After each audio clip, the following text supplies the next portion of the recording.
Paper first और unit second. इसमें अपन पढ़ रहे हैं भारत के अन्य देशों के से संबंध, भारत के अन्य देशों से संबंध, जिसके अंतर्गत अपन क्या क्या पढ़ चुके हैं।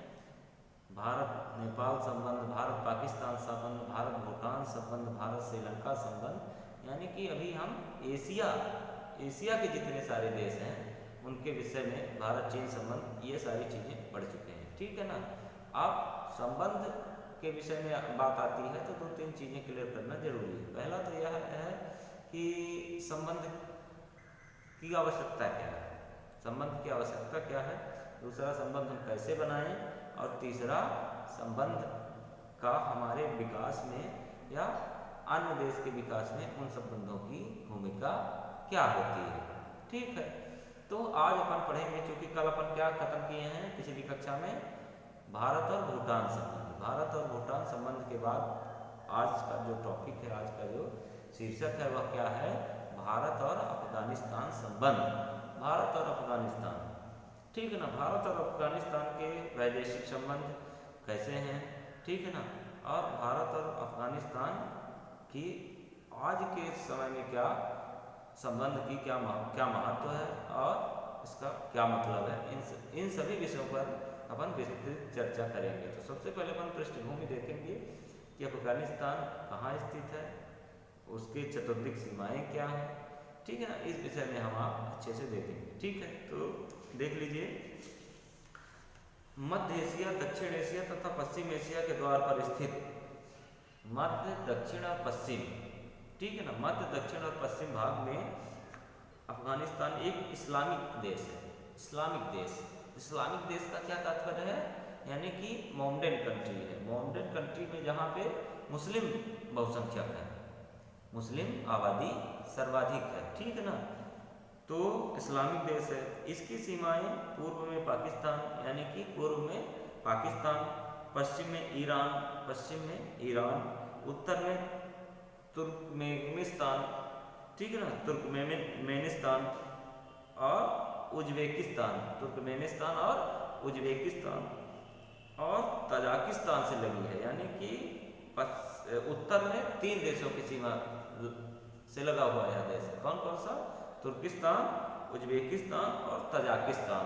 ये तीनों, ये सभी छोटे छोटे देश हैं, ठीक है ना। जिस तरह से आपने देखा भूटान देखा, बांग्लादेश देखा, तो इसी तरह से ये भी छोटे छोटे देश हैं मध्य एशिया के, ठीक है। उत्तर पूर्वी में अफगानिस्तान की सीमा चीन तथा पाक अधिकृत गिलगिट बाल्टिस्तान से मिलती है। यानी कि कहाँ, उत्तर पूर्व दिशा में अफगानिस्तान की सीमा चीन से भी लगती है और पाक अधिकृत, जो पाक के कब्जे में, पाकिस्तान के कब्जे में है, गिलगिट बल्टिस्तान वो हिस्सा है जो आज भी विवादित है और भारत का भी दावा उस हिस्से पर है और वो कब्जा अभी वहाँ पाकिस्तान का है। उस हिस्से को अपन गिलगित बल्टिस्तान कहते हैं। तो यह है।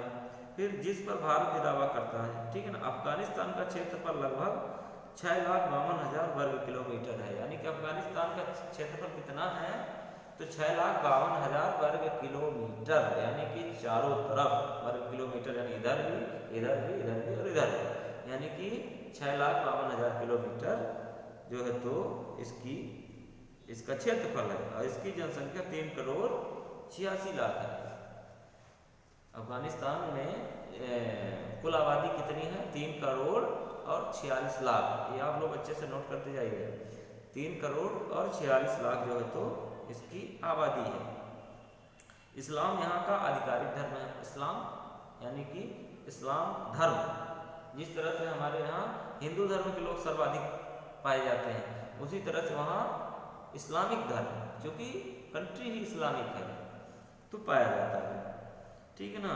नेपाल की भांति यह थल सीमाबद्ध राज्य है। यानी कि जिस तरह से जैसी बसाहट नेपाल की है, ठीक है ना, थोड़ा सा हाइट में है, ठीक है ना, हाइट में, तो थल सीमाबद्ध इसकी जो है तो बसाहट है। यहाँ पर पश्तून, उज्बेक, ताजिक एवं हजारा नामक निर्जातीय समूहों का निवास है। यानी कि कौन कौन सी प्रजाति के लोग यहाँ पाए जाते हैं, यह भी बात बताई गई है। तो पश्तून पहली प्रजाति पश्तून, दूसरी है उज्बेक और तीसरी है ताजिक और चौथी है हजारा, यानी कि 4 प्रकार के जातियों का समूह यहाँ निवास करता है। ठीक है ना। अफगानिस्तान समाज अब भी कबायली है। अफगानिस्तान समाज अब भी कबायली है। कबायली का मतलब यह है कि कबीला से तात्पर्य यहाँ पर है। कबीला जैसा कि आप जानते हैं कि कबीला एक कुछ लोगों का एक समूह होता है जो खाना बदोश होते हैं। खाना बदोश का तात्पर्य यहाँ पर यह है कि वह अपने राशन पानी और अन्य सामग्री अपने साथ रखते हैं और कई वंशों के लोग एक कबीले का रूप बना करके और यहाँ वहाँ अत्र तत्र विचरण करते रहते हैं और अपनी जीविकोपार्जन के लिए जहाँ जाते हैं वहीं कुछ रोजगार उद्यम कर लेते हैं। ठीक है। तो कबायली है। आज भी यहाँ की कुछ जनसंख्या का भाग जो है तो कबायली वाली प्रथा है वहाँ। और यह अल्प विकसित देश है। यह भी बात बताई गई है कि यह देश कैसा है, बहुत ही कम विकसित है। यहाँ आज भी जो है तो समस्याएं अत्यधिक पाई जाती हैं, जैसे शिक्षा की समस्या, गरीबी, बेरोजगारी, भुखमरी, ठीक है ना, महंगाई और इंफ्रास्ट्रक्चर की समस्याएं, प्रोडक्शन की समस्याएं, ठीक, कारखानों का ना होना, बहुत सारी चीज़ें आती हैं। किसी भी देश के डेवलपमेंट में इन सब चीज़ों का होना परमावश्यक है। ठीक है ना। तो ये इन सब सुविधाओं का अभाव अफगानिस्तान में है, इसीलिए इसको अल्प विकसित देश कहा गया है। ठीक है। अब इसका हिस्ट्री क्या है, अफगानिस्तान की जो है तो हिस्ट्री क्या है, इसकी ऐतिहासिक पृष्ठभूमि क्या है, यह देख लेते हैं।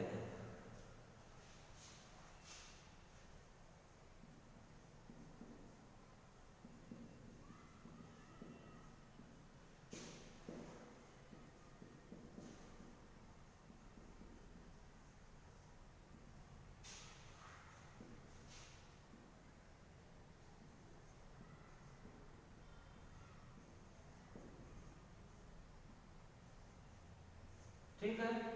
अफगानिस्तान की ऐतिहासिक पृष्ठभूमि यानी कि इसका इतिहास क्या रहा है और यह कहाँ से जो है तो इसकी शुरुआत होती है और इसका डेवलपमेंट जो कुछ भी है यार, तो यह किन अवस्थाओं से, किन प्रक्रियाओं से होता हुआ गुजरा है और यहाँ तक पहुँचा है, इसके विषय में अपन देख लेते हैं।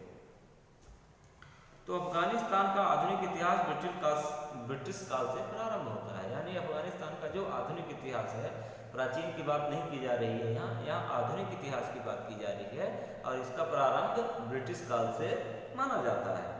ठीक है। ब्रिटिश जनों ने एशिया में सोवियत रूस में के प्रवेश को रोकने के लिए अफगानिस्तान को सोवियत रूस और ब्रिटिश भारत के मध्यवर्ती राज्य के रूप में विकसित किया। यानी कि ब्रिटिश लोग इसका क्या किए, विकास किए, ब्रिटिशों का कब्जा हुआ। ठीक है। किस लिए कब्जा किया, तो एशिया में सोवियत रूस के प्रवेश को रोकने के लिए। यानी कि ब्रिटिशर्स जो आए तो अफगानिस्तान पे कब्जा करके और इसका कुछ डेवलपमेंट किए। अब किए क्यों, क्योंकि अफगानिस्तान में उधर से रशिया का भी जो है तो कब्जा धीरे धीरे होता दिखाई दिया था उनको। तो उनके रशियन के कब्जे को रोकने के लिए उन्होंने ब्रिटिश में प्रवेश किया। ठीक है। और मध्यवर्ती देश के रूप में इसको विकसित किया। ब्रिटिश राज्य और अफगानिस्तान के मध्य 3 युद्ध हुए। ब्रिटिश राज्य और अफगानिस्तान यानी कि अफगानिस्तान ने 3 लड़ाइयाँ भी लड़ी। किससे लड़ी, ब्रिटिश से यानी अंग्रेजों से 3 लड़ाइयाँ लड़ी। उनमें से तीसरे आंग्ल अफगान युद्ध 1919 कब हुआ था, आंग्ल अफगान युद्ध 1919 में हुआ था। ठीक है ना। 1919 के परिणाम स्वरूप अफगानिस्तान के शासक अमानुल्लाह, अफगानिस्तान के शासक उस समय कौन थे, अमानुल्लाह, ठीक है ना, को अफगानिस्तान को स्वतंत्रता पूर्वक शासित करने का अधिकार मिला। यानी कि 1919 जब युद्ध हुआ तो उस युद्ध में अफगानिस्तान को विजय मिली और अफगानिस्तान को उस समय स्वतंत्र राष्ट्र के रूप में देश का संचालन करने के लिए दर्जा मिला। ठीक है। युद्ध के उपरांत हस्ताक्षरित रावलपिंडी की संधि के तहत अफगानिस्तान ब्रिटिश प्रभुता से स्वतंत्र हो गया। अमानुल्लाह द्वारा अफगानिस्तान के आधुनिकीकरण की शुरुआत की गई। उसके उपरांत नादिर शाह, तदोपरांत जरीर शाह अफगानिस्तान के शासक बने। ठीक है। यानी कि अमानुल्लाह ने जो शुरुआत की थी वह अफगानिस्तान के विकास की धारा वहीं से प्रारंभ होती है। अफगानिस्तान का विकास धीरे धीरे धीरे अमानुल्लाह के शासनकाल में शुरुआत इसकी मानी जाती है। और उसके बाद फिर कौन आए? उसके बाद आए नादिर शाह। नादिर शाह आए, यानी अमानुल्लाह का जब शासन का खात्मा हुआ तो अगला प्रशासक कौन बना? नादिर शाह। और नादिर शाह के बाद कौन बना? नजीर शाह। 1933 से 1973 तक यहाँ पर इन लोगों का जो है तो कब्जा और शासन रहा। ठीक है। स्वतंत्रता के ऊपर, अच्छा, स्वतंत्रता अगर इसको मिलने की बात कही जाएगी तो कब यह राष्ट्र स्वतंत्र हुआ? 1919। जिस तरह से भारत कब स्वतंत्र हुआ था? 1947 में। उसी तरह से अफगानिस्तान 1919 में स्वतंत्र हुआ। ठीक है। तो स्वतंत्रता के उपरांत भारत ने गुटनिरपेक्ष नीति अपनाई और इस समय अफगानिस्तान ने भी गुटनिरपेक्षता नीति का अनुसरण किया। परिणाम स्वरूप भारत और अफगानिस्तान के मध्य क्षेत्रीय वैश्विक मुद्दों पर मैत्रीपूर्ण संबंध बने रहे। यानी कि भारत ने कौन सी नीति अपनाई थी? गुटनिरपेक्षता की नीति। गुटनिरपेक्षता की नीति भारत ने अपनाई थी। गुटनिरपेक्षता क्या होता है? गुटनिरपेक्षता एक किसी क्लास में हमने आपको समझाया था कि गुटनिरपेक्षता एक ऐसी विचारधारा होती है जिसके तहत हम किसी भी देश या किसी भी गुट के साथ नहीं जाते हैं, हम किसी भी गुट का समर्थन नहीं करते हैं, उसको हम गुटनिरपेक्षता कहते हैं। तो भारत ने गुटनिरपेक्षता नीति अपनाई और उसी का अनुसरण करते हुए अफगानिस्तान ने भी गुटनिरपेक्षता नीति अपनाई, जिसके तहत अफगानिस्तान